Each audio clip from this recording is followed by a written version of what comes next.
नमस्कार, मैं हूं कॉस्ट अकाउंटेंट लक्ष्मण कुशवाहा। आज का मेरा टॉपिक है एनपीएस, नेशनल पेंशन स्कीम। अर्थात एनपीएस का टैक्स ट्रीटमेंट क्या है। नेशनल पेंशन स्कीम उन एम्प्लॉयज़ के लिए अप्लीकेबल है जिन्होंने गवर्नमेंट सर्विसेज 1 अप्रैल 2004 को या उसके बाद ज्वाइन किया है। एनपीएस के तहत एम्प्लॉयज़ को अपने सैलरी का 10% कंट्रीब्यूट करना पड़ता है और गवर्नमेंट को भी सेम मैचिंग कंट्रीब्यूशन अर्थात 10% ऑफ सैलरी कंट्रीब्यूट करना पड़ता है। अब यहाँ सैलरी का मतलब क्या है? सैलरी का मतलब यहाँ पे है basic salary plus DA. DA यहाँ पर सैलरी का पार्ट तभी बनेगा यदि डीए हमारे रिटायरमेंट बेनिफिट कैलकुलेट करने में लिया गया है। अब एनपीएस के तहत एम्प्लॉय एवं एम्प्लॉय के कंट्रीब्यूशन का टैक्स ट्रीटमेंट क्या है, वो इस प्रकार से है। पहले एम्प्लॉयर के द्वारा दिए हुए कंट्रीब्यूशन का, एम्प्लॉयर ने जो भी कंट्रीब्यूशन किया है एनपीएस के तहत पहले है उसको हम सैलरी में इंक्लूड करते हैं। उसके बाद उसकी छूट हम अंडर सेक्शन 80 CCD 2 के तहत ले सकते हैं जो हमारी सैलरी का 14% है। ये छूट असेसमेंट ईयर 19-20 से पहले सिर्फ सैलरी का 10% ही थी और लेकिन अभी असेसमेंट ईयर 19-20 से ये छूट 14% हो गई है। अब नंबर 2, एम्प्लॉय ने जो पार्ट कंट्रीब्यूट किया है उसकी छूट कैसे ले सकते हैं? जो पार्ट एम्प्लॉय ने कंट्रीब्यूट किया है उसकी छूट हम अंडर सेक्शन 80 CCD 1 के तहत ले सकते हैं जो मैक्सिमम 10% ऑफ सैलरी है। लेकिन इसमें छूट की कुछ सीमाएं हैं। छूट की सीमा इस प्रकार है। अंडर सेक्शन 80C हमारी कोई बचत है प्लस अंडर सेक्शन 80 CCC यदि हमने LIC का कोई एन्युटी प्लान ले रखा है plus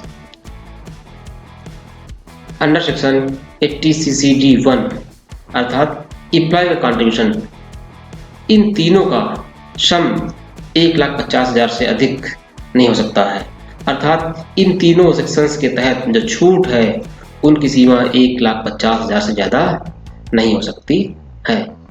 80C plus 80 CCC plus employ के द्वारा किए हुए पार्ट 80 CCD 1 के तहत इन तीनों की छूट की सीमा मैक्सिमम 1,50,000 है। नंबर 3, जो पार्ट एम्प्लॉय ने कंट्रीब्यूट किया है उसके लिए हम एक एक्स्ट्रा छूट ले सकते हैं, वो है अंडर सेक्शन 80 CCD B1 के तहत। अर्थात अंडर सेक्शन 80 CCD B1 के तहत हम 50,000 की छूट एक्स्ट्रा ले सकते हैं। ये छूट एम्प्लॉय ने जो कंट्रीब्यूशन किया है उसके लिए गवर्नमेंट ने एक्स्ट्रा छूट under section 80 CCD assessment year 2017-18 से दे रखी है। नंबर 4, यदि फ्यूचर में हमें कोई पेंशन मिलती है अंडर एनपीएस के तहत तो वो भी टैक्सेबल होती है। अब एनपीएस के तहत यदि हमें कोई पार्शियल विड्रॉल करते हैं या फ्यूचर में हमें कोई पेंशन मिलेगी तो उसका टैक्स ट्रीटमेंट क्या है? तो पहला है, यदि हम एम्प्लॉय के द्वारा दिए हुए कंट्रीब्यूशन का 25% विड्रॉ करते हैं तो ये फुल्ली एग्जेम्प्ट होती है। नंबर 2, यदि हम एनपीएस से अपने आप को विड्रॉ करते हैं या रिटायरमेंट के समय हमें एनपीएस का जो पूरा पैसा मिलता है उसका 60% भाग टैक्स से एग्जेम्प्ट होता है। अर्थात उसका सिर्फ 40% भाग ही टैक्सेबल होता है। नंबर 3, एनपीएस के तहत यदि हमें कोई पेंशन मिलती है फ्यूचर में तो वो टैक्सेबल होती है। नंबर फोर है, यदि आरसीसी की या एम्प्लॉय की डेथ हो जाती है और एनपीएस के तहत उसे कोई लमसम अमाउंट उसके एनओके नेक्स्ट ऑफ किन को मिलती है तो tax free exempt from tax होती है। तो ये रहा हमारा एनपीएस का टैक्स ट्रीटमेंट या एनपीएस की हम छूट टैक्स में कैसे लें।